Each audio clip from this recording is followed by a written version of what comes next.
21-asrda, hozir biz yashayotgan asrda kam harakatlilik, komfortga kirib boryapmiz. Komfortga kirganimiz sari semizlik, qandli diabet kasalliklari, ortiqcha vazn, yurak qon tomir kasalliklari avj olyapti o'rtoqlar. Shuning uchun iloji boricha siz nima qilishingiz kerak?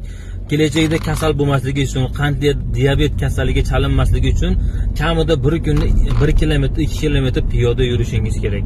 Undan tashqari yeb turib yotadigan insonlar, shaxsan o'zim ofisimizdan tashqari 500 metr narada oshxona bo'ladigan bo'lsa, piyoda borib yeb, piyoda borib qaytib kelishga harakat qilaman. Nima uchun? Chunki aynan bu video kimlarga?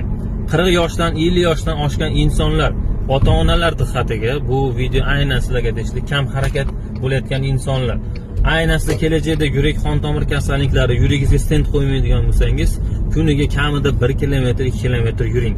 Yeb turib yotmang. Oyoq og'rishlari ham yeb turib yotishdan kelib chiqadi. Shuning uchun shu videoni doimo yeb turib yotadigan tanishlarga, ota-onalarga juda aytib qo'yinglar, yeb turib yotishga juda ham ko'p kasalliklar kelib chiqadi.